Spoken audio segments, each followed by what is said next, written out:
I just can't get enough. Love is patient, love is kind, love is faithful all the time. I am yours and you are mine. L-O-V-E for eternity. It's unfailing, really amazing. L-O-V-E, you're so good to me. Makes my heart beat fast, it's such a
Amen.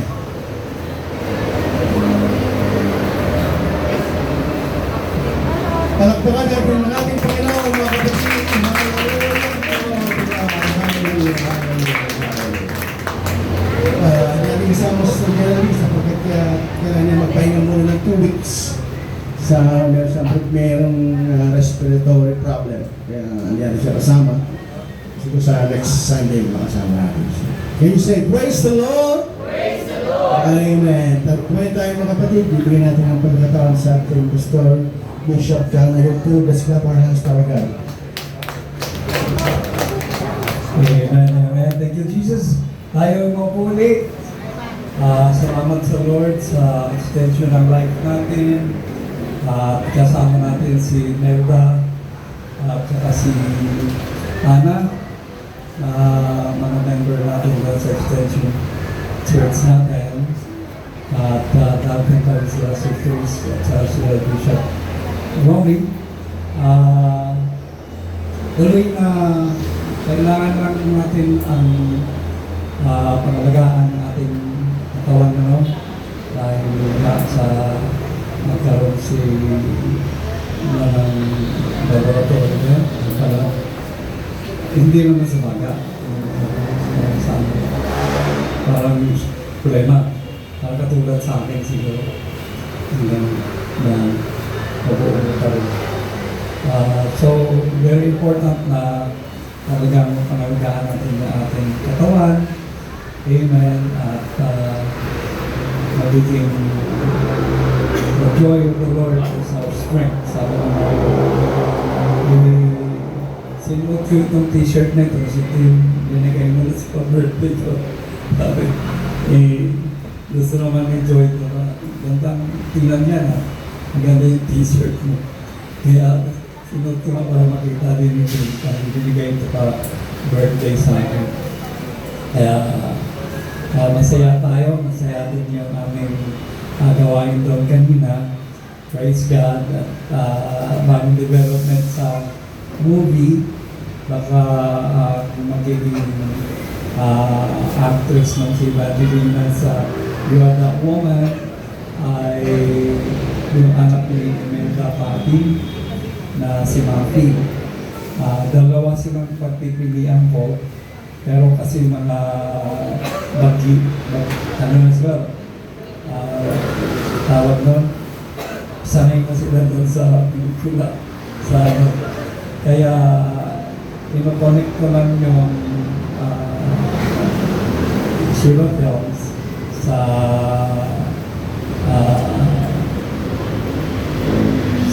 Star Cinema na ni-president sa GMA Films. Praise God. Dahil nakausap ko, kaibigan ko rin naman yung manager ni Coco Marti ng bakasyon ba. Pero parang i-schedule din niya akong meeting kay Coco Marti. Tagal na rin yun.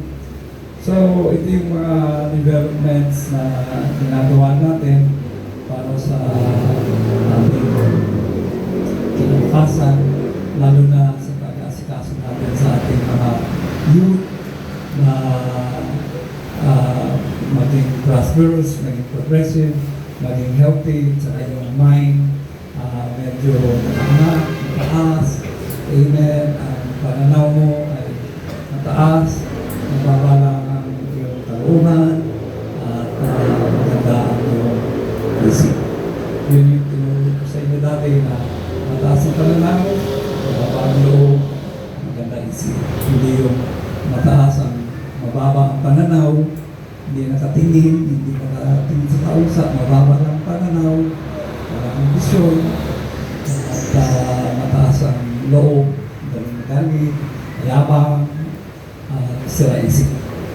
Mumura, chismis, salita ng mga. So, kinakalaya mag-practice natin ito, amen, dahil kasama tayo dito sa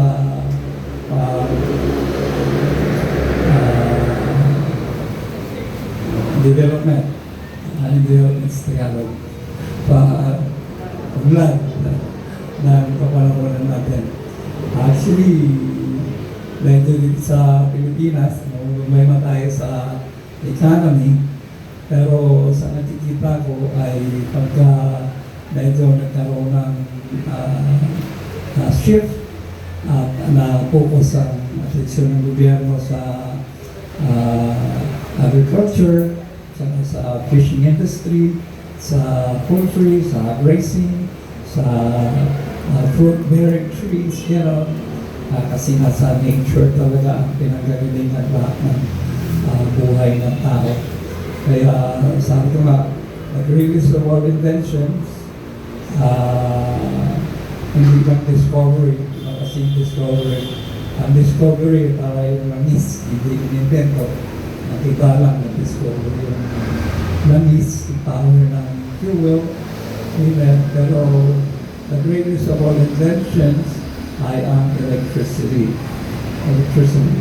Invention ng tao siya, hindi siya creation ng Diyos. Pero nangunguna pa rin ang creation ng Diyos. Kasi kung walang creation ng Diyos, ay walang invention ng tao. Amen ba? And I think that the second greatest invention is internet. Internet. So electricity, then internet. Kasama-sama of course na yung mga aeroplano, yung mga barko, yung mga kotse, yan ang madami ng mga inventions. Pero all of these inventions came from creation. At ang creation ay came from God, the creator of all things. Amen? Medyo magsahin natin sa isip natin yan para hindi tayo maligaw sa ating direksyon, sa ating posture, at sa ating amen, pagtahak sa kinabukasan, lalo na sa mga young people. Praise God. Like I told you, na nabibless talaga ako ng Lord na sa edad na 30, mga dalawang mga bata, mga anak ko sa Amerika, at napangalitan ka lang study doon, napangalitan ka lang situation doon, sa napakagandang bansa talaga ang Amerika. In fact, nakarating ka na ng Japan, nakarating ka ng Hong Kong, nakarating ka na ng Taiwan, nakarating ka na ng Korea, pero pagka ikaw ay nakarating ng Amerika, bubulagain ka talaga ng Amerika ng sorpresa ng Amerika. Kaya dream, parang parang pangarap ng tao talaga ang makapunta doon sa Amerika. Kasi pagka nakarating ka doon sa Amerika, sa airport pa lang, paglabas mo, kikita mo, ganda talaga. At my children are there, and they are doing well. It's a chick, it's mga company, meron siyang medical clinic, meron siyang mga doctors. Dati kasi, ang business ng ni chick ay autism sa autistic children. Siya binigyan ng family. Sino ba may bata doon na nagsisigaw, hindi natitigil yung tantrum, mga edad 3 years, 4 years, gano'n. Ang medyo nadal na sa doktor, medyo may pagka-autistic yung bata sa behavior. At doon, babagsak doon sa company nila ni Chick. At doon sa company nila ni Chick, ay parang ma-approve ka, medyo buti pa ng 3 months, 4 months, para i-approve ka nila dahil kulang sila sa therapist. Ang kailangan nila ni Chick ay therapist. Ang dami-dami mga pasyente. Amen. Pero with that company na 10 years, 11 years na yata, ay meron na sila mahigit na 400 therapists sa 7 clinics. Pero ngayon, sa building nila ni Chick, doon sa Staten Island, malaking building, doon na sila naglagay ng medical clinic. Meron na mga doctors na, meron na sila ultrasound, meron na sa x-ray, meron na laboratory, gano'n. And knowing that Chick and Debbie are the ones that own the company. Anak ko yan. Praise God. So, salamat nila sa akin. Ang daddy nila ay nakuna doon. Amen. At dinala sila doon. Ayos ng kanang buhay. Kaysa kung nandito pa sila, baka lumulusok pa rin sa baha. Pero ang daming po si Jones. Si Jones, magandang buhay nila. Mahali si Twinkle. Ay although divorced si Twinkle, pero executive siya ng isang company. Cuban is doing well. Praise God. Pero malaking blessing sa akin. Dahil kasi yung mga anak ko, kahit na magaganda ang buhay, ay hindi ako humihingi ng pera sa akin. Praise God. Sa kanyang shoulder na mga kasam. Amen. At attention. Praise God. At pinagpala din ako ng Diyos na nakakasawa, walang anak, hindi pag-asawa talaga, negosyante. At sa amin na ako ang magpuprovide ng pera. Siya nagpuprovide ng pera sa akin. Nagkatulad na ako. Nakakatuwa kami. Bila, pero blessing talaga sa akin ng Lord mo. Kaya gusto ko talaga na medyo umangat tayo ng pag-iisip. Amen. Upward spiral palagi. Lagay niyong question nyo dito sa taas o sa lupa. Lupa, magulo. Lupa, maraming away. Doon lang, gano'n, medyo magiging intellectual minded kayo. Mula sa associational, intellectual, analytical, intellectual kayo. But ninidevelop niyo talaga kasi this is your life. So, huwag kayong mag-practice ng selflessness. Hindi maganda ang selflessness. In fact, mas maganda pa ang selfishness kaysa selflessness. Pagka sabi mo selfish ka, negative siya. Pero if you focus yourself on the self and you are centered on developing yourself, doon nagsisimula ang magandang buhay. Kasi inaasikaso mo na yun. Hindi ka kumari selfless, kundi inaasikaso mo yung sarili para ito ay gumanda talaga. Kasi kapag successful ka na, naging maayos na ang buhay mo, naging maganda na ang buhay mo, nagpera ka na, amen, marami ka na matutulungan. Pero hindi ka selfless, hindi para ka tuloy selfish, pero nakadevelop ka doon sa pag-aasikaso ng self-development is the greatest development of all. There will be no lawyers, there will be no engineers, there will be no doctors, if there is no self-development. There will be no graduates in the course or whatever course you have if there is no self-development. And sabi nga ni Jim Brown, Grace, work harder on yourself than on your job. And develop yourself. Kaya life is good days, present days, and development days. So imagine that, invention, electricity, second, internet nga, at pag-discover ng langis is a discovery, it's not invention. Discovery, ang kuryente, discovery, at saka invention. Pero kung walang creation, if there is no creation, there is no invention. And God is the creator of all. Hello? But if there is no space, there is no creation. Because space is for creation. But if space is endless, the space is nothing. And God is the energy nandoon sa all over the space. Kaya, sana nag-umpisa lahat, hindi nyo alam. Grace, alam mo where it all started. What is the beginning of all? JR. Ikaw, James. What is the beginning of all? From God, ha? The beginning of all is motion. Motion, galaw. Galaw is the product of energy. Kung walang galaw, walang shift, walang buhay. Hindi nang kagaling ang galaw sa buhay, kundi ang buhay ay nanggaling sa galaw. At sa umpisa, nagkaroon muna ng massive na galaw. Kaya tinatawag nilang Big Bang. Galaw sa energy. Na nagkaroon ng hangin, nagkaroon ng earth, ang constant yung galaw. Hanggang ngayon, galaw pa rin. Kaya sinasabing gumalaw ka naman. Galaw. Kaya life, to live life successfully, you have to scheme and evade. You have to scheme. What is scheming? Nag-i-scheme ka sa buhay mo. Ano ba plano bukas? Ano ba gagawin? You are scheming through life.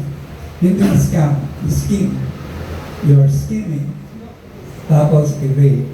Parang kang nagdadrive.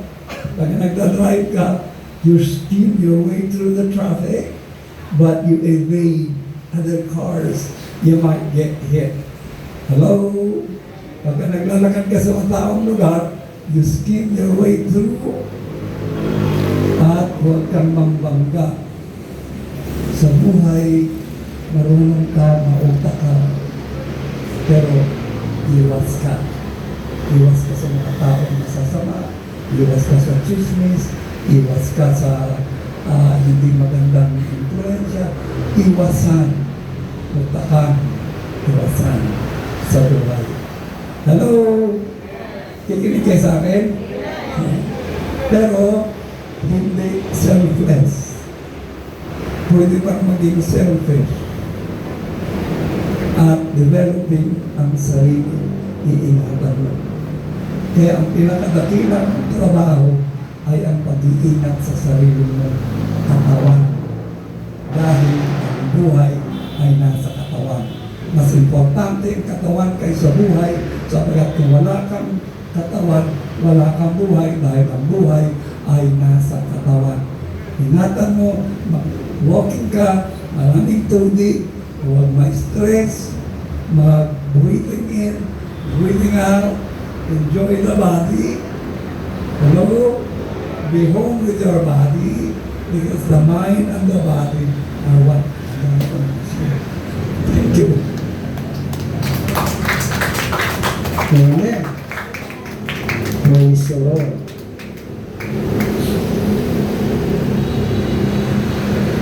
sa Amerika kasi, ang hirap planuhin po yung Amerika eh, no? Kasi, napakalaki. Kung pupunta ka ng New York, kung pupunta ka ng California, ilang oras din yung flight na aeroplano ulit, di ba? 6 hours ulit. So parang pumunta ulit ng isang bansa. Then kung gusto pumunta ng Las Vegas, 2 hours, diba? Driving na lang. Eh kung gusto mo pumunta ng Boston para pumunta doon sa ang hirap ng Amerika planuhin eh. Ibig sabihin kung pupunta ka ng Amerika at para mag-tour, kailangan mahaba. Mga 2 weeks, 3 weeks. Isang buwan. Yun, oo. Oo. California, all the way to New York. Pagpas ka na, dito na Sa California, mas best kung mag-rent ka ng car, di ba? Sa New York, pwede ka na mga train na kasi medyo malapit lang naman. Sa California, mahirap. So, napakahirap planuhin. Ang ano doon po, Bishop, wala kaming ganun kahabang panahon para ano doon. you go out to New York Uh, because people like you don't look like you. Si i-assist wala nang pera nyo, masabi mo na yan, wala ka ano, gano'n, nagpupunta ko ka. Pero kasi sabi mo, nandiyo yung bahay ko. Then, before you see what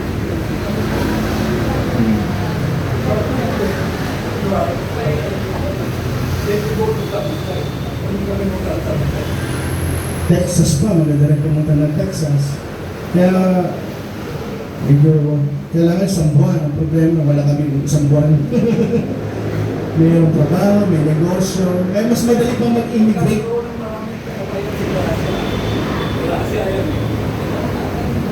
Mas madali pang mag-immigrate kasi doon ka na eh. Pagdating mo doon, doon ka na eh. Pero magtutur ka na Amerika, isang buwan, bakit? Manulugi ka sa pamasahe kung isang linggo ka lang eh. Diba? Mahal na pamasahe, isang linggo ka lang doon. So, kailangan isang buwan, tapos sulitin mo na. Pero, siguro pag meron na isang buwan na vacation, ako may isang buwan na vacation, pupunta na rin kami doon. Kaya mag-lapor na sa Power God. Hallelujah, hallelujah. Glory, hallelujah. Doon sa John chapter 8 verse 32.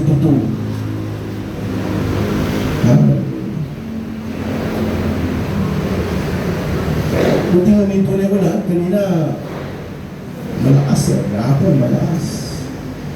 At nakalabas na naman si Inday. Nakalabas tayo ba? Ha? Nasa Taiwan na? Buti na lang, wala na kami doon. Kasi pag galing sa Pilipinas, pupunta ng Taiwan eh, yung bagyo. Sa Taiwan, araw-araw umuulan eh.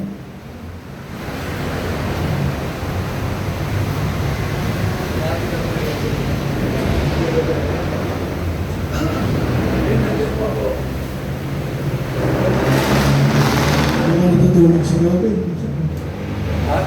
Yeah. 32, Sarah. 8:32.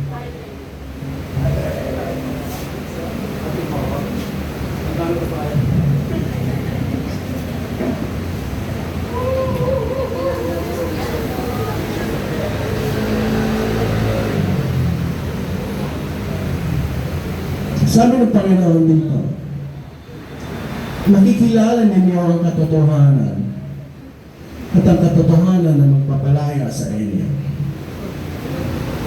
You shall know the truth, and the truth shall set you free or make you free.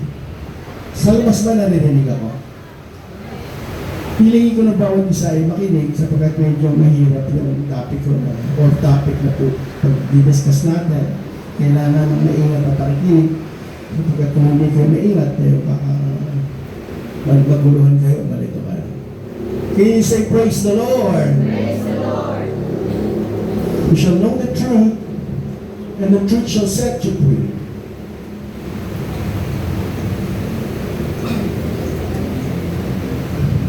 You say, praise the Lord? Itong Bible, tinatawag natin na naglalaman ng katotohanan. Tama ba? At kung ang bagay natin ay katotohanan, sinasabi natin, kailangan natin basahin yung Bible. Napagat ang Bible, siya ang naglalaman ng mga katotohanan. Pero, ang sabi ng Panginoon, you shall know the truth, and the truth shall set you free.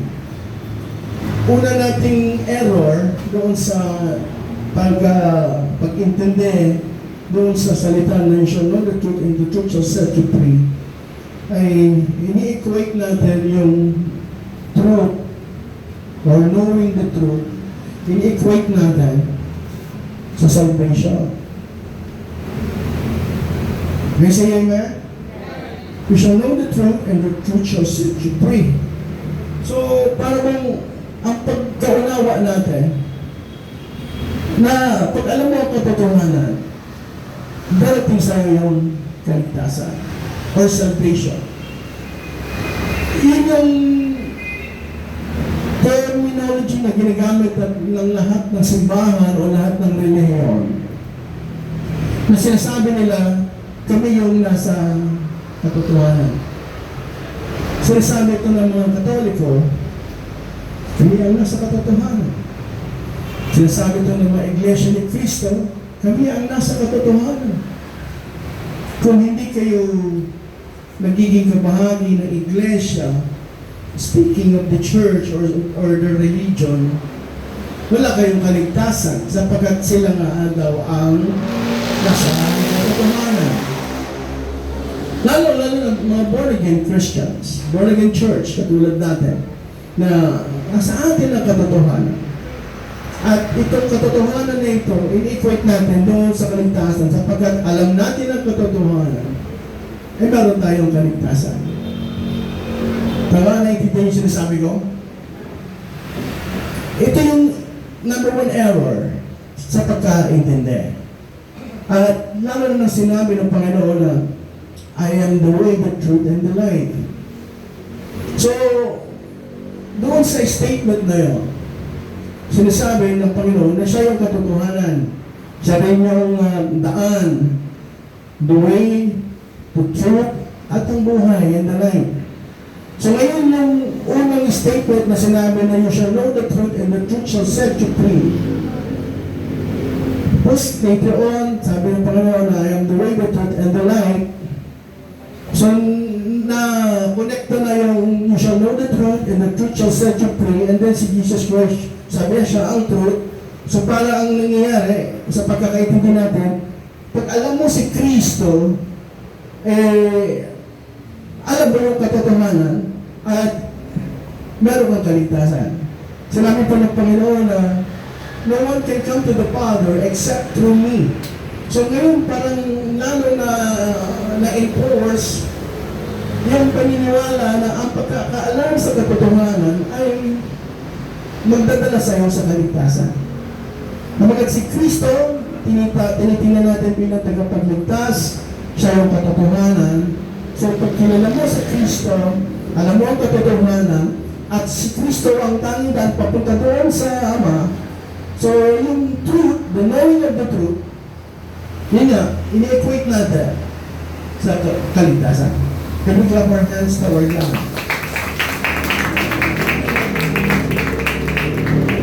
Pero kung maingat natin titingnan, ang sabi ng Panginoon, you shall know the truth, and the truth shall set you free. Malinaw na sinasabi ng Panginoon, ang pag-aalam sa katotohanan ay magpapalaya sa iyo. Hindi sinabi na ang pagkakaalam sa katotohanan ay magliligtas sa iyo. Kundi ang sinasabi ng Panginoon, ang pagkakaalam ng katotohanan ay magpapalaya sa iyo.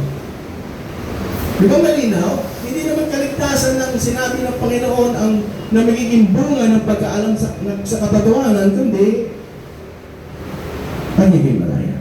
Sapagkat yun lang, sa hindi nyo masyadong napapansin, yun yung number one na misyon ng Panginoon. Yan siya bumaba sa lupa. Napalayain ng tao. Saan papalayain ng tao? Mula doon sa mga maling katuruan. Nung bumaba ang Panginoon, hindi naman sa Pilipinas siya bumaba. Hindi din sa Amerika. Hindi din sa Russia. Hindi bumaba siya doon sa Palestino, sa Judea, o tinatawag natin Israel, sa panahon natin ngayon, at ang mga tao na kinakausap niya na kanyang pangalan, ay mga katulad niyang Hudyo. Tama? At sa panahon ni Jesus, ang Palestine o ang Judea, ang Jerusalem, ang Bethlehem, nandoon sa ilalim ng pamumuno ng Roma, at ang mga Hudyo ay nasasakop ng relihiyon na tinatawag na Judaismo. Yung relihiyon na nanggaling doon sa utos, sa batas ni Moses. Doon nanggaling yung relihiyon yun eh. At kung talagang pagsisigasigan natin na pansinin, ang talagang ginagawa ng Panginoon na siya nasa lupa ay para ituro ang ibang turo at kontrahin yung turo ng batas ni Moses. Kasi amen? Sabi ng batas ni Moses, pag isang babae o isang tao, especially babae, nahuli sa akto ng pangangalo niya, ang parusa sa kanya ay babatuhin siya na hanggang sa mamatay. Pero alam natin yung istorya, nung ang isang babae ay nahuli sa pangangalo niya at ang mga Hudyo ay kumuha na ng bato, ready para ibigay yung judgment, which is yung papatayin sa pamamagitan ng pagbato. Sapagkat nakasulat yun sa batas ni Moses. Pero alam natin ang sinabi ng Panginoon na kung sino ang walang kasalanan, siyang walang tumugol ng bato. Tama? So doon pa lang, kinontra na ni Jesus yung batas ni Moses. Yung relihiyon, yung katuruan, ang relihiyon ng Judaismo, kinontra na ni Jesus. Kaya ang sabi rin sa batas ni Moses, huwag kayo magtatrabaho sa ikapitong araw. Kinontra din yung Panginoon yun eh. Nagtrabaho sila, nagministeryo sila sa ikapitong araw, nagalit ang mga Hudyo, sabi sa kanya, bakit ba kayo nagpapagaling o bakit kayo nagministeryo sa ikapitong araw? Nakasulat sa batas ni Moses na dapat walang magtatrabaho sa ikapitong araw. Kinontra naman ng Panginoon, sabi, masama bang maggalaw ng mabuti sa ikapitong araw? At ang sabi pa niya, nakikita niya yung templo na yan ay wawasakin doon at muli kong ito tayo sa ikatlong araw. Yun, very offensive na yun sa mga Hudyo sapagkat yung templo, yun ang mismong representation ng kanilang pananampalataya. Can you say amen? So, marami. Ang nakakatuwa, yung lumang tipan at yung bagong tipan ay magkasama sa isang libro na hinahawakan ko ngayon. At kung meron kayong hawak ng Bible, yan din naman yung hawak-hawak nyo. Ay, yan din, merong lumang tipan, may bagong tipan. At ang lumang tipan, hindi po ito Biblia ng mga Kristiyano, kundi ito yung Biblia ng mga Hudyo. Ang tawag natin Old Testament. Sa mga Hudyo, ang tawag natin Torah, yung 5 books, yung Talmud, Book of the Prophets. Sa ating mga Kristiyano, tawag natin Old Testament. Luma na yun eh. Sa atin, bago, kaya New Testament. Nasa loob na isang libro eh. Kasi amen?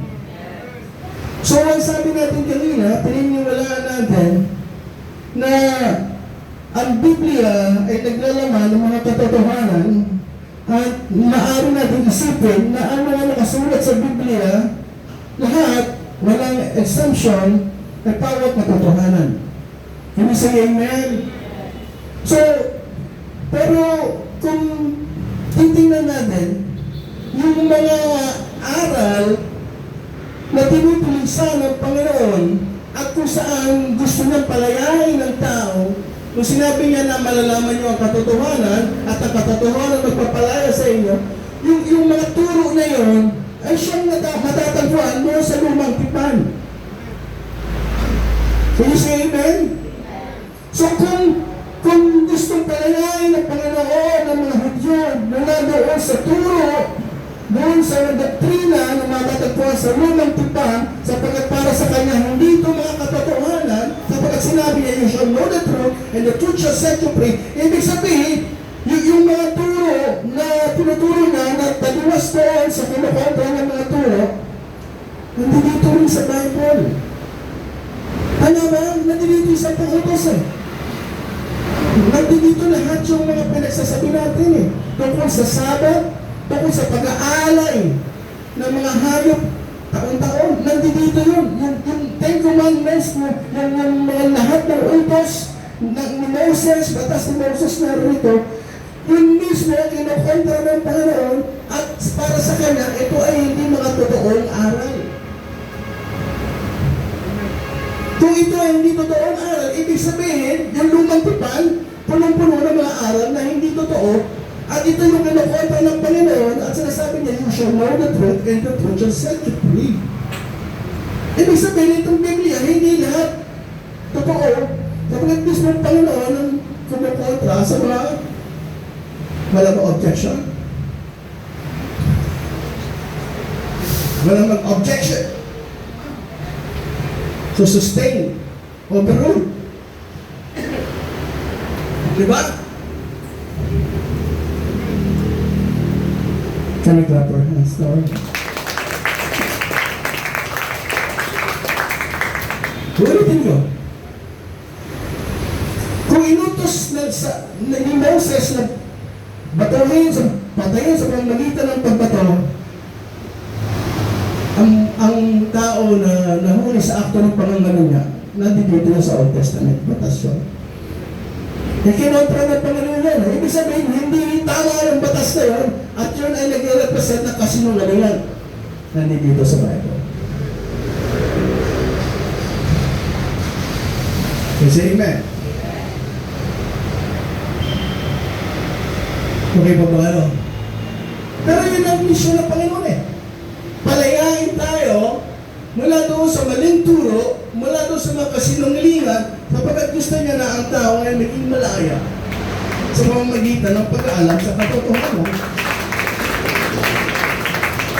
Hindi po nag-uusapan ng kaligtasan. You say, praise the Lord.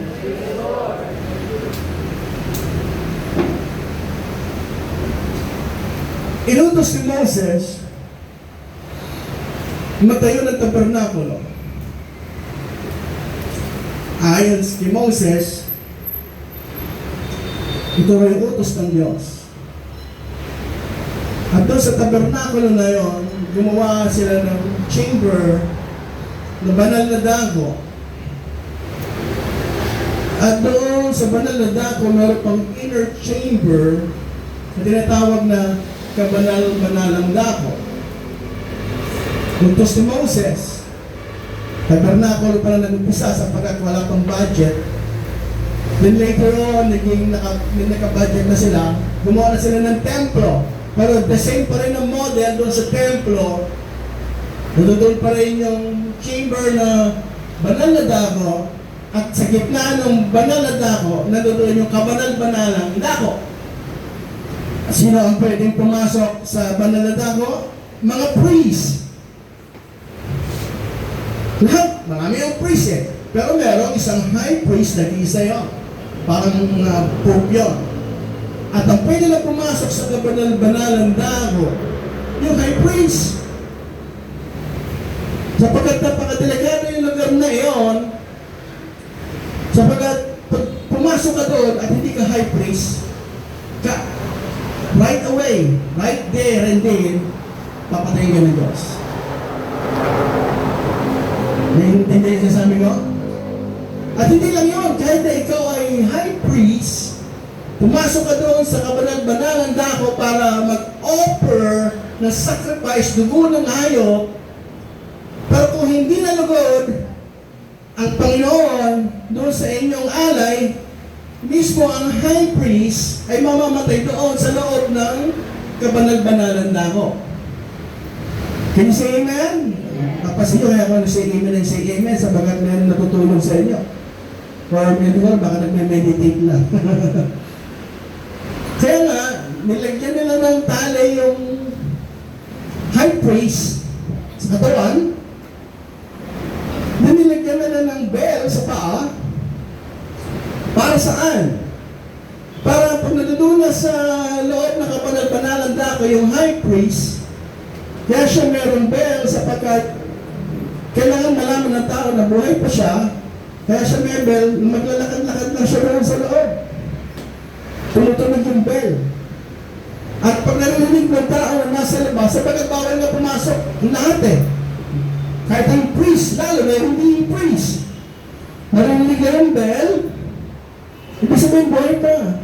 So kailangan yung high priest doon, dumakad lang na dumakad. Para siyang baka, hawag bell. Hindi. At pag huminto yung tunog ng bell, ibig sabihin patay yung high priest.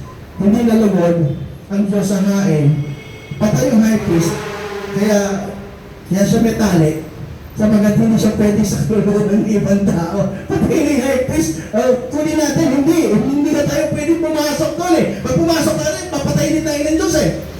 So, kahit yung mga priest, hindi sila pwede pumasok para kunin yung bangkay. So, kaya nilagyan ng lupit para patay na yung high priest, ilahay natin palabas.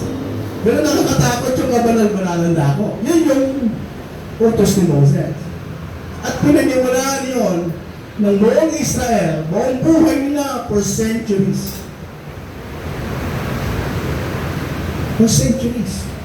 Yun ang paniniwala nila na ang kasalanan ng Israel ay mapapatawad lamang sa pamamagitan ng paghahain ng dugo ng hayop, bumisikin doon sa Ark of the Covenant, bumisikin doon yung Ark of the Covenant, na doon nakalagay yung tablet, stone tablet, kung saan nakasulat yung 10 Commandments, na sinulat daw ng Diyos sa pamamagitan ng kanyang kamay.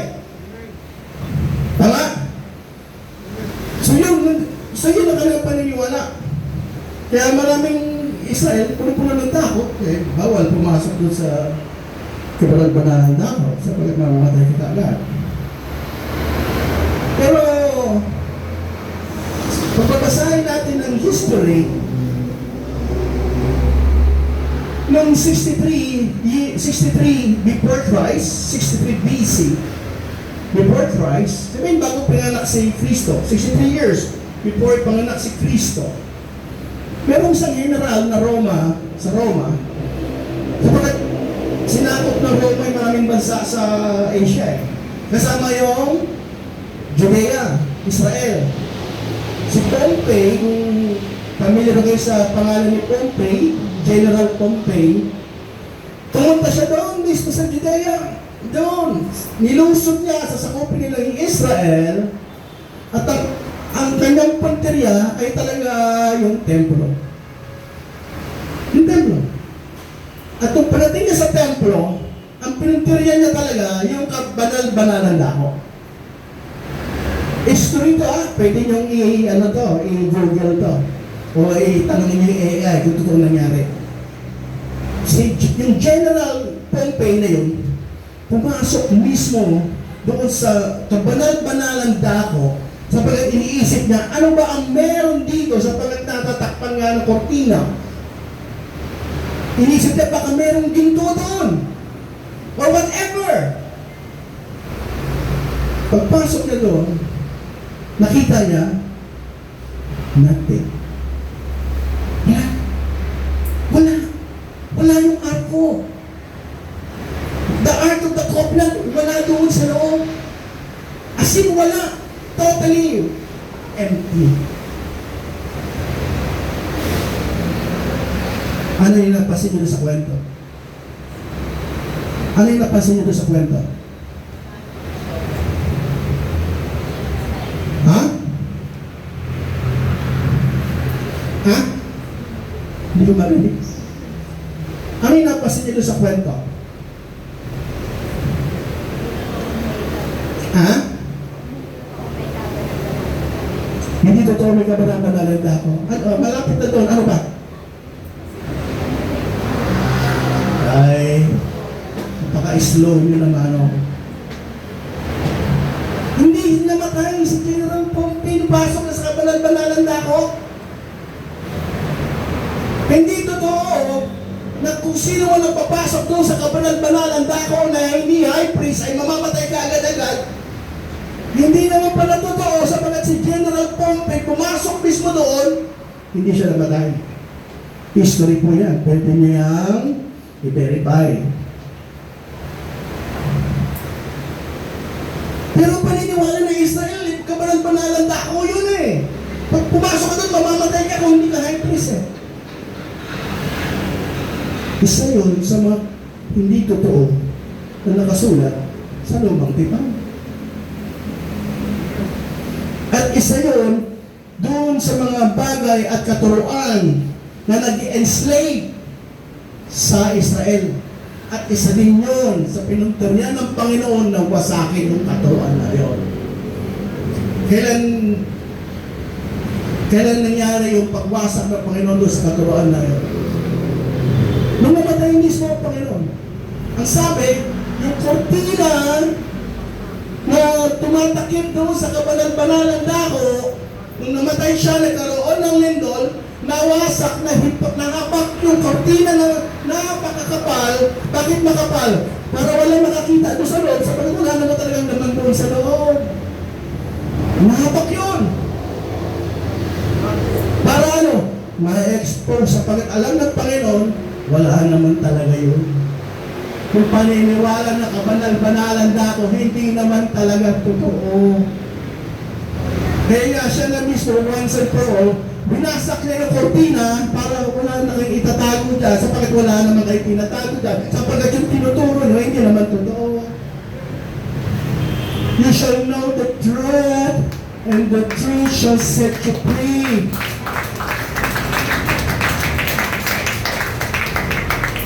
Ano pag ginawa ng Panginoon? Ang sabi ng Panginoon, I am the way, the truth, and the life. No one can come to the Father except through me. Eh, ang turo ng Judaismo eh. Hindi ka makakalapit kay Jehovah eh, kay Yahweh. Kundi dadaan ka sa punong saserdote na kailangan mo na maghahain lang kayo taon-taon para mapatawad kayo sa inyong kasalanan. Eh, talagang ang tao walang access sa Diyos. Sapagat ang turo nga ng batas ni Moses, dadaan kayo sa propeta, dadaan kayo sa punong saserdote. Kaya ang tao, umaasa na lang. Kaya si Brother Chris, kaya kaya? Umaasa doon sa, pasok ko yung Brother Chris.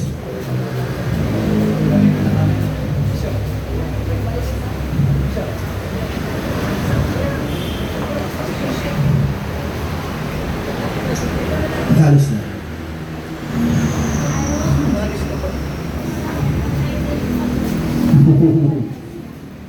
Let's clap our hands to our God. Hallelujah. So, ang tao umaasa doon sa high priest.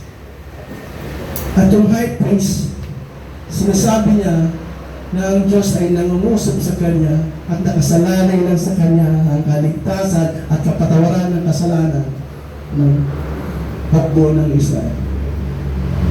Sapagat ang mga tao ay niniwala doon sa turo na yun, ang mga tao walang magawa, naghain na lang kayo ng hain.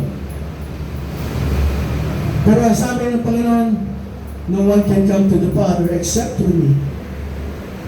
Dinisregard na yung katuruan na yun na kailangan ng high priest. Kailangan mag-alay ng dugo ng hayop kada taon. Tinanggal ng Panginoon, in-abolish, para sinabi, hindi yan totoo.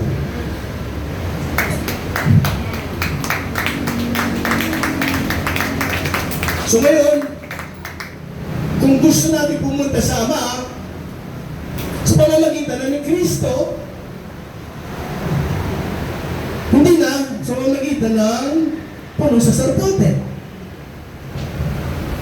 At hindi na rin natin kailangan maghain ng dugo ng hayop kada taon, sapagkat ang sabi ng Biblia, ang anak ng Diyos, ang ating Panginoon, ang siyang naging alay noon sa krus ng Kalbaryo, at yung kanyang kamatayan doon, at ang tagas ba yung word na natin doon? Pagtingis, na kanyang dugo ay nag-represent o yun ang pinaka-alternative, the best alternative kung sa dugo ng mga hayop. Sapagkat ang dugo ng Panginoon, ang anak ng Diyos, ang tumulo doon sa Kalbaryo, sapat-sapat na daw yun. At yung pag-aalay ng Panginoon doon ay isang beses siya lang daw gagawin. Hindi niya gagawin yun taon-taon, kundi isang beses lang. Pero yung effectiveness na yun ay forever na.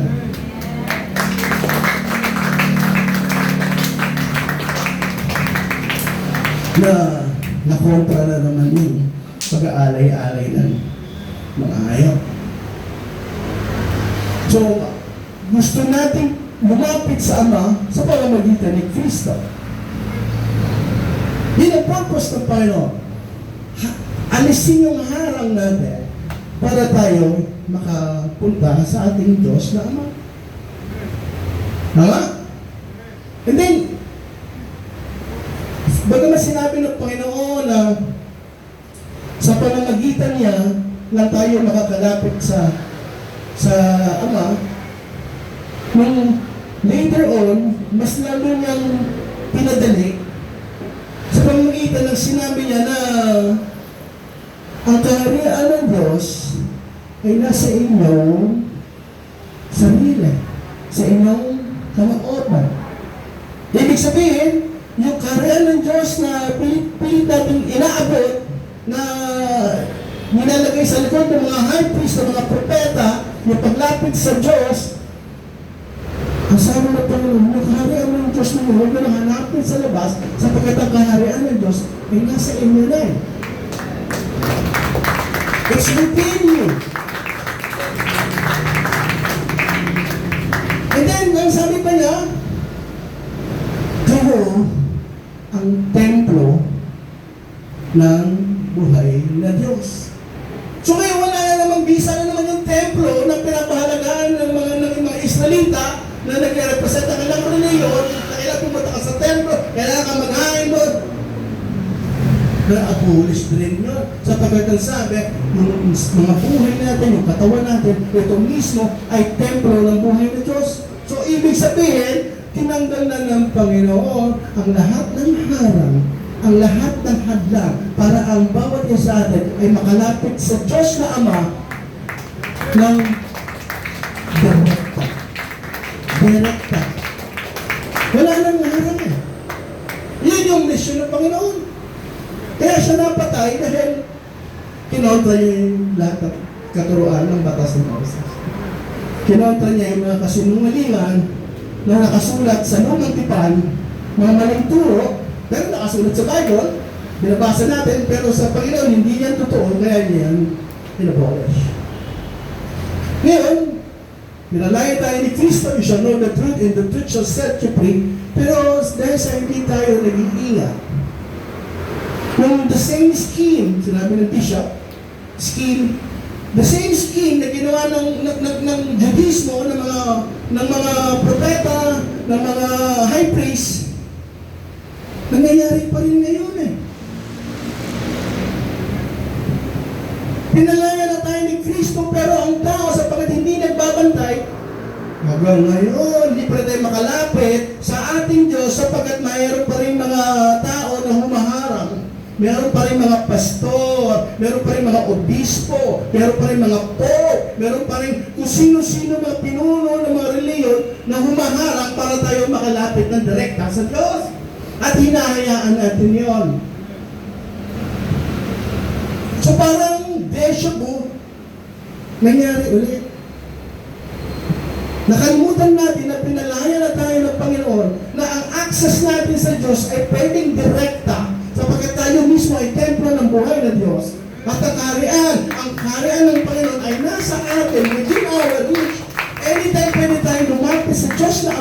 Pero, kasi walang pala, ito na naman tayo. Meron naman mga leader ng relihiyon na nagsasabi na ako yung appointed son of God, kung hindi kayo dadaan sa akin, wala kayong kaligtasan sapagkat pag-aari ko ang lahat ng kaluluwa ng mundo. Ako yung appointed son of God at maraming tao naniniwala. Budol. Kung ano mga appointed son of God, kung gawin nakakulong tao, Panginoon, 3 days lang eh. Nag-resurrect na eh. Ito eh, mag-isang taon na nakakulong pa. Iniisip ko yung mga umaasa doon sa appointed son of God na wala silang Diyos sapagkat nakakulong yung Diyos nila eh. Bakit kailangan mo sila insultuhin? Sapagkat dapat insultuhin yung mga ganong klaseng tao na nanduloko, nag-aabuso sa mga tao. Hindi ako magdadalawang isip insultuhin yung mga tao na yun. Nag-iibal ang puso. Mga babae, bata, yan, ganyan, virgin. Natutunan sa kwarto. Maraming kwarto, pinto eh. Kwarto, nakapalibot eh. Daming pinto. Sa gitna yung kama ni Pastor Kimuloy. Ano yun? Kung kanginong pinto ang gusto niyang buksan, anytime pwede niyang buksan.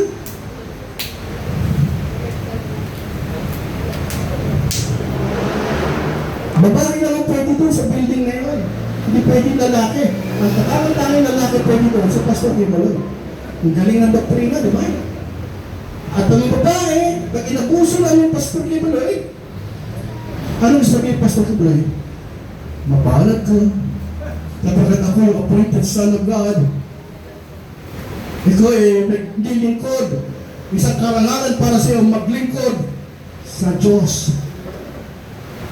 At ang daming nabutol, maraming batang babae, bata pa talaga eh, mga katulad kay Kim eh. Hindi naman katulad kay katulad kay Sister Jocelyn.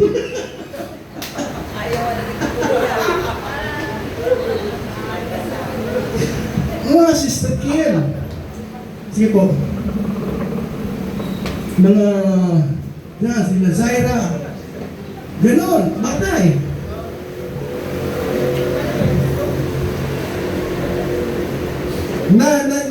Na-imagine niyo yung gusto kong sabihin? Nasa gitna yung kama ni Pastor Kimuloy, para paligiran ng maraming pinto na kwarto. At ang mga natuto sa loob ng mga kwarto na yun, mga babae, mga bata, minor. Gawa ba? Hindi. Yun yung sabi ng police na nag-raid doon sa compound. Si General Torre nagsabi, puro pinto.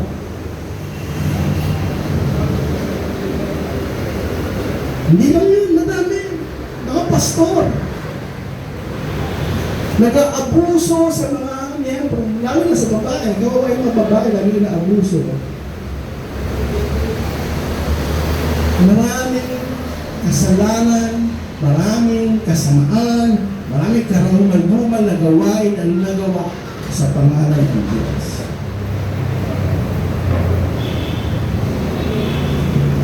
Please say amen. Pero magpalad tayo, napakalit na simbahan natin. Binubuksan namin ng isip kapag sinusunod namin yung turo ng Panginoon, ang misyon ng Panginoon, palayain ang bawat isa mula sa mga turo na nang-aalipin. Ang Diyos ay nasa, ang kaharian ng Diyos ay nasa bawat isa sa atin. Gusto mo lumapit sa Ama, anytime pwede kang lumapit sapagkat siya ay nakahanda na makipag-liig sa atin, makipag-usap sa atin.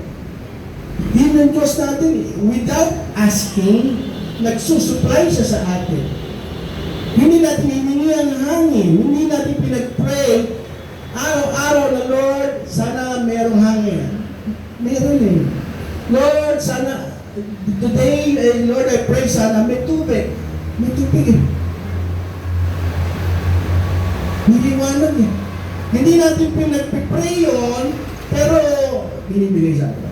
Sapagkat yun yung Diyos natin. Yung totoong Diyos, hindi yung Diyos ng Biblia, sapagkat yung Diyos ng Biblia, nangaalipin yun. Ginagamit ng mga tao para alipinin ng tao. Sabi ko sa inyo, masakit kung sasabihin ko, pag hindi kayo maingat,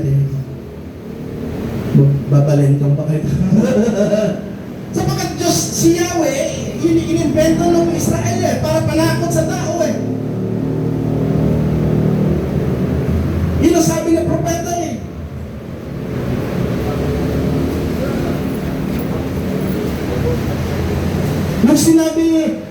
Nung sinabi ni, I think, si Prophet Samuel, kay Haring Saul, unang hari ng Israel, pumunta ka doon sa mga Amalekita, punta ka doon, patayin mo lahat. Lahat ng tao na nandun sa loob, matanda, bata, kahit ng sanggo na nagsumususo pa lang, pati mga hayop nila, lahat ng huminga, patayin mo, sapagkat yan ang utos ni Yahweh. Sino nagsabi? Propeta Samuel. Ano sabi ni Propeta Samuel? Yan ang utos ni Yahweh. Yun yung Diyos na tinuturo dito sa Diyos. Diyos ng Israel na dito nakasulat sa Bible. Si Yahweh, si Jehovah. Pag sinabi ng propeta, yung Jericho, binigay na sa atin ni Yahweh. Atin na yan. Ano ibig sabihin? May welcome banner, welcome. Yung Jericho, hindi. Ang ibig sabihin, papatayin ng Israel ang lahat ng inhabitants ng Jericho. Paano nila ginawa? Nagmarcha sila doon sa Jericho, sa city of Jericho. And then nawasak daw yung pader. Nagpapalakpakan mga Christian niya, praise the Lord! Jericho, march! Oh, pinasok na ng upo na Israel. Ang Jericho, pinatay nila ang mga tao. Nanalo sila, nagpapalakpakan pa tayo. Praise the Lord! Kaya lang hindi natin naisip na pumapatay sila ng tao doon. Pinapatay nila yung mga inhabitants doon, yung mga matatanda, yung mga bata, yung mga sanggol, na ang taong kasalanan, sila yung nakatira doon sa loob na yon. At sinasabi nila, ibinigay na sa amin ni Yahweh yung bansa nyo, kaya sorry na lang, papatayin namin kayo sa pag-ibigay sa amin ni Yahweh yung inyong syudad. Sinong Diyos yun? Si Yahweh, si Jehovah. Yun ba yung totoong Diyos? Of course na. Of course na. Sino yung si Yahweh, si Jehovah? Yun yung Diyos na pinakilala ng Israel para ipanakot sa tao. Ang totoong Diyos walang pangalan. Bakit? Nag-iisa lang siya yung nakilangan ni pangalanan. Sabagat hindi mo naman kailangan siya i-distinguish. James, si Jello, si Erica, sabagat napakadami natin tao, kailangan natin mag-distinguish by name. Pero ang Diyos nag-iisa lang, hindi mo kailangan bigyan ng pangalan Isa lang ang Diyos. Hindi natin kailangan ng pangalan. Dahil sa pangalan, bahagi pa tayo. Dahil sa pangalan, nag-aaway-aaway pa tayo. Bago pa, nag-upisa sa ako nga, naging Jehovah, naging Yahweh, may iba Natakaan ba tayo yung pangalan ng Panginoon? Conforme ko sino nagsulat Sapagat hindi naman isang tao nagsulat ito. Napakadaming tao. Nagsulat yan. Naging yung Genesis, hindi isang tao nagsulat yan. Maraming contradiction yan. So, yung Diyos ng Biblia, hindi yun ang totoong Diyos. Kapag ang totoong Diyos, makikita mo sa nature. Hindi siya namumuri ng tao. Hindi siya kumakampi sa Pilipino, sa Chinese, sa American, sa German, sa Russian. Wala siyang ganun sapagkat siya yung nag-iisang Diyos. Siya yung Diyos na lumikha ng lahat ng bagay at siya ang Diyos na lumikha ng sa katawan para sa kanya lahat ng tao pare-pareho. Hindi yung utusan ng Chinese na patayin mo yung mga tao sa Pilipinas sapagkat sa'yo na yung China. Dahil sa'yo na yung Pilipinas. Hindi yung utusan ng Amerika na, patayin mo lahat ng mga tao sa Russia sapagkat binibigay ko sa'yo ang bansa Russia. Hindi ganun. Invento yun ng tao. Ginagamit ng tao ang pangalan ng Diyos para gawin nila yung karungal-duman nilang misyon. Marami dumang na bagay na nagawa sa pangalan ng Diyos.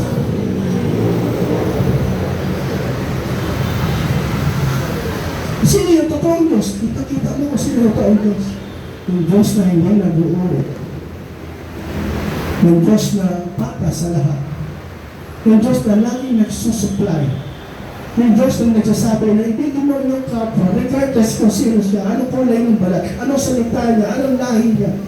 Lahat tayo ay magkakapatid sa Panginoon.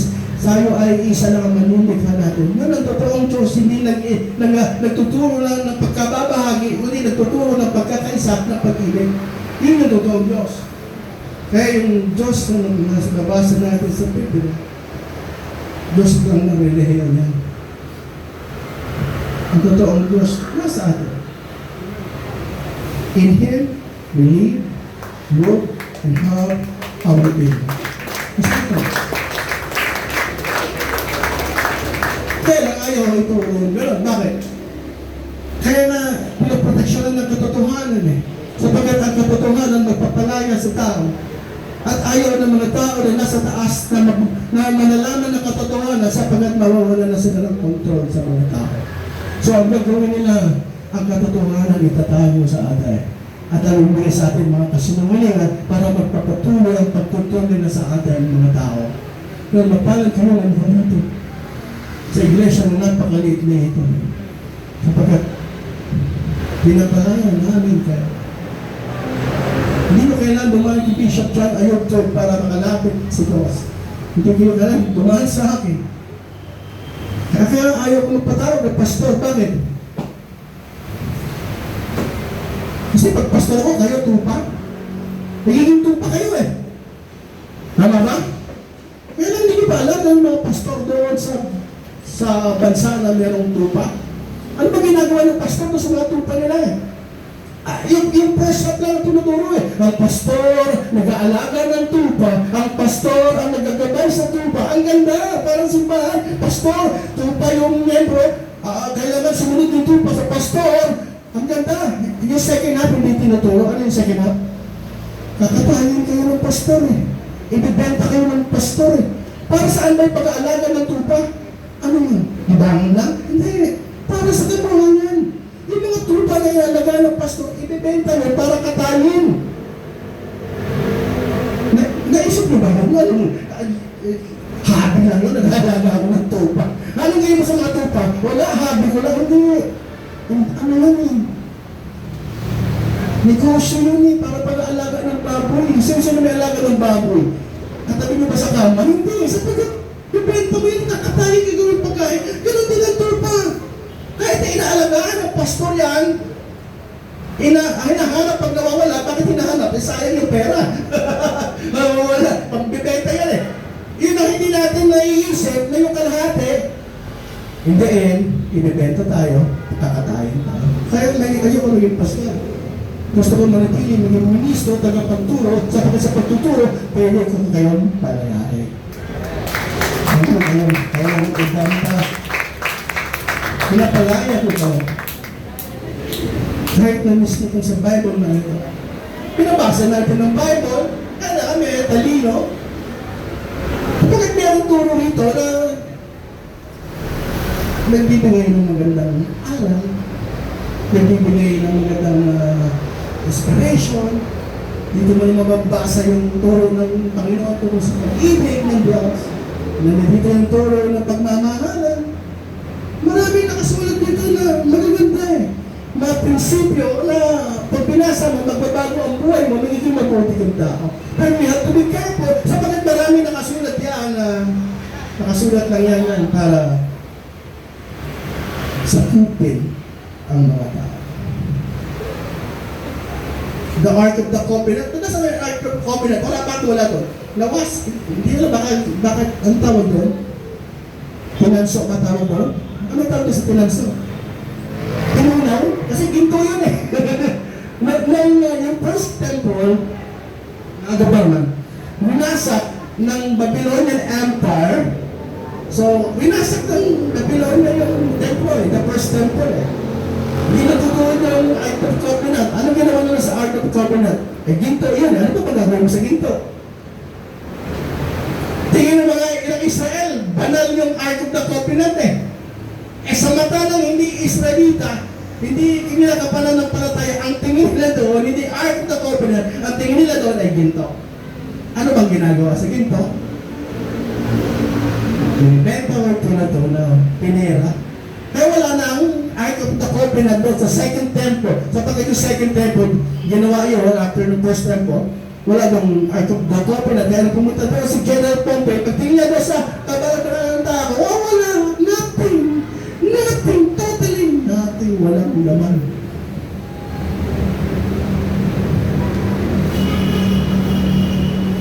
Marami tayong pinaniwalaan, pinangahawakan, pinanindigan, ay nothing. Walang laman. Pero pininiwalaan natin. Pero ang sabi ng Panginoon, shall know the truth. At sabi natin, ang katotohanan ay hindi magdadala sa kaligtasan, kundi ang katotohanan ay magdadala sa ating pagiging malaya. Tama? At ang pagiging malaya, maaaring magdala sa iyo sa kaligtasan. Kapag malaya ka, meron kang maligtas na hindi malaya. Pero ang unang mangyayari sa'yo, magiging malaya ka. At magiging malaya ka, mas maganda ang iyong buhay. Buhay pa ba kayo, mga kapatid? Kaya wala tayong reverential fear dito eh. Mga iba, yung Biblia nilalagay nila sa altar eh. Full na sambahin. Pero tayo hindi natin sinasamba ang Biblia.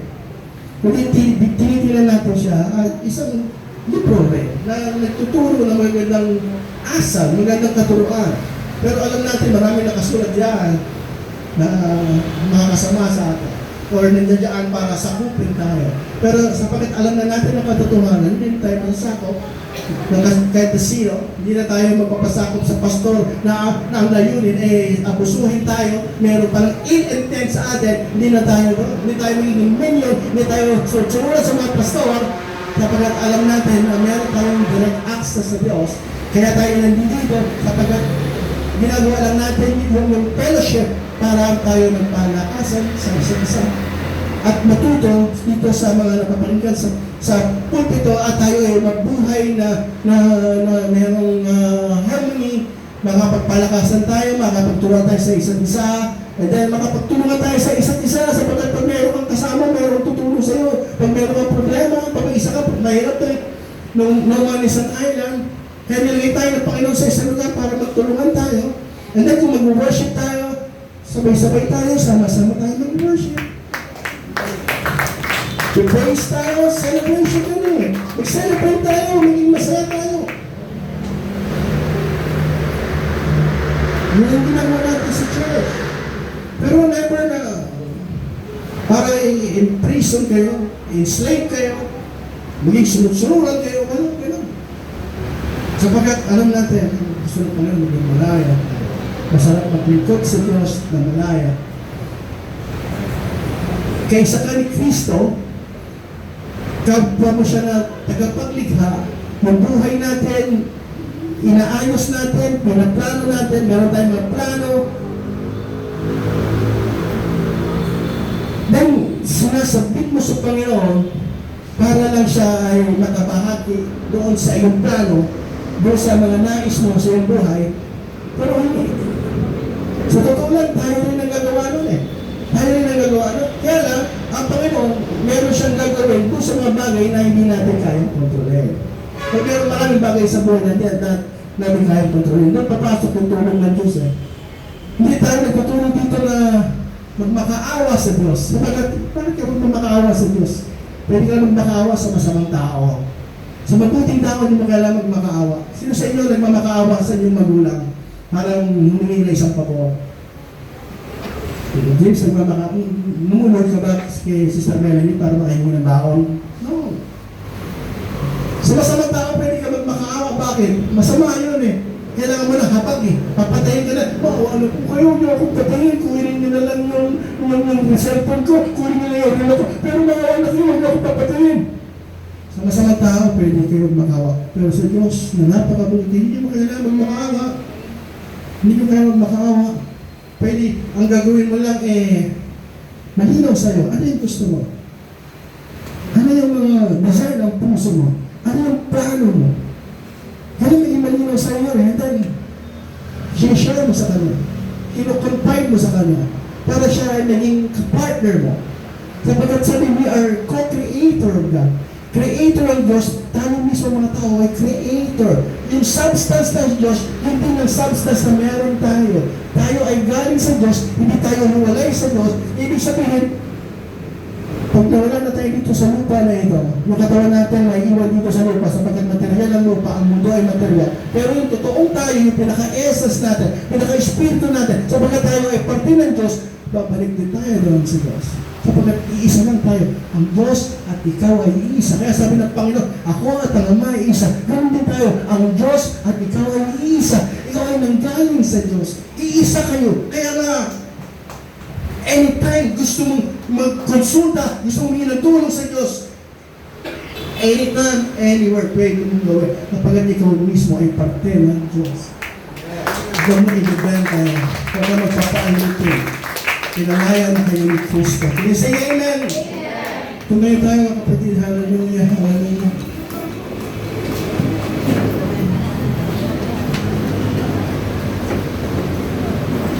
Let's worship the Lord. Hallelujah.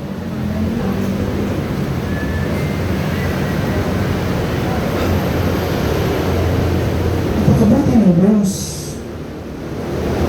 Pinalaya tayo. Hindi na siguro malaking bagay na pasalamatan natin siya sa pamamagitan ng mga awit, ng pagsamba, pagpupuri. Sapagkat yung pagsamba natin ay pagiging isa doon sa ating Ama, doon sa pinanggalingan natin. Kung saan tayo parte. Kumukonekta ulit tayo sa pamamagitan ng awit, sa pamamagitan ng pagsamba. Hindi ito malaking bagay.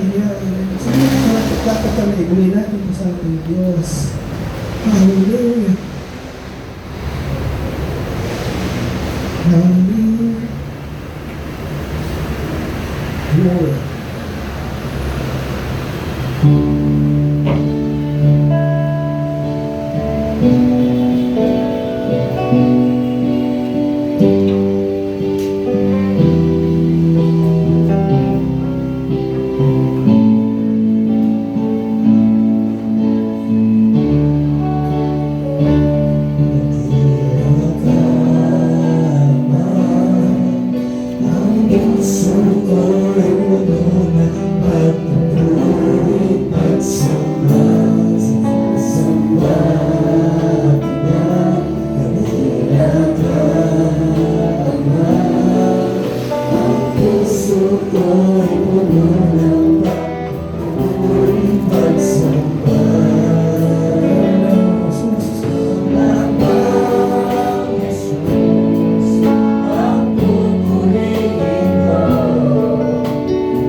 namin ang kagalingan. Ano ba kami bibigyan? Sapagkat sumasampalataya kami sa iyo. Ikaw ang dakilan ng nalaman. Walang imposible sa mga ang kalaman ng mga sister ng mga oh, hallelujah. Pray, Lord, for complete healing. Father, please, complete healing for Sister John, Lord God. In Jesus' name, I command you in the name of Jesus' name, in Jesus' name, in Jesus' name, the healing of the healing, the healing of the healing, in Jesus' name. Hallelujah, hallelujah, hallelujah. Panginoon sa mga iba na meron ikaw naman, nalangin namin o Diyos, na pagaling mo, Panginoon, ang bawat isa na meron ikaw naman, mga nangihingi, palakasin mo, na may mga problema, tulungan mo, bigyan mo sila ng solusyon, bigyan mo sila ng inspirasyon, ipakita mo sa kanila na kasama mo si Panginoon.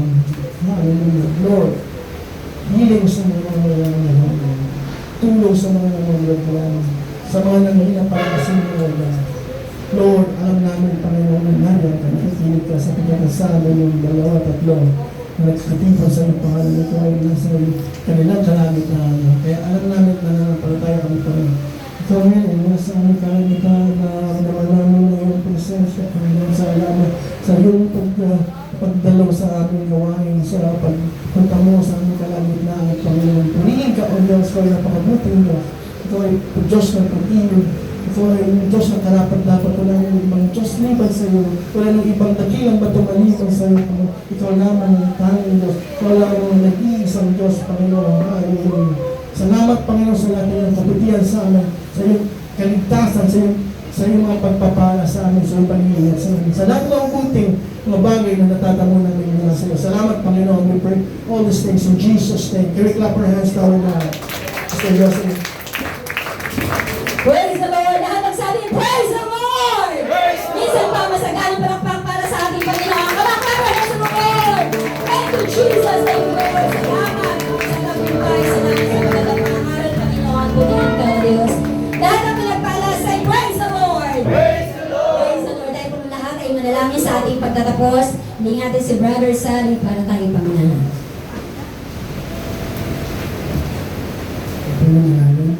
Panginoon, maraming salamat po sa natapos namin gawain, sa pagsama niyo po, sa presensya niyo, at sa mga kaalaman na patuloy na nagtuturo sa aming Panginoon. Salamat sa turo ng pagpapalaya sa aming buhay. Dali namin ito sa aming mga pamilya, sa aming mga kamag-anak. At maraming salamat dahil sa araw-araw kayo ay Diyos na aming tunay na pinaglilingkuran. Kaya Panginoon, patuloy kami na maghingi sa inyo, Panginoon, na patuloy na gabay sa bawat isa na uuwi. Ingatan niyo po kami, maging ang aming kabuhayan, ang aming pamilya. Patuloy na samahan niyo po, Panginoon. At sa sunod na linggo, dalhin niyo po ang bawat isa upang kami patuloy na magbalik ng pasasalamat at pagsamba sa inyo. Maraming salamat po. Patuloy namin ibinabalik ang patuloy at pagsamba sa pangalan ni Jesus. Amen. God bless mga kapatid, tayong lahat ay magkamayan, magmahalan sa isa't isa. God bless you on Sunday. To God be the glory.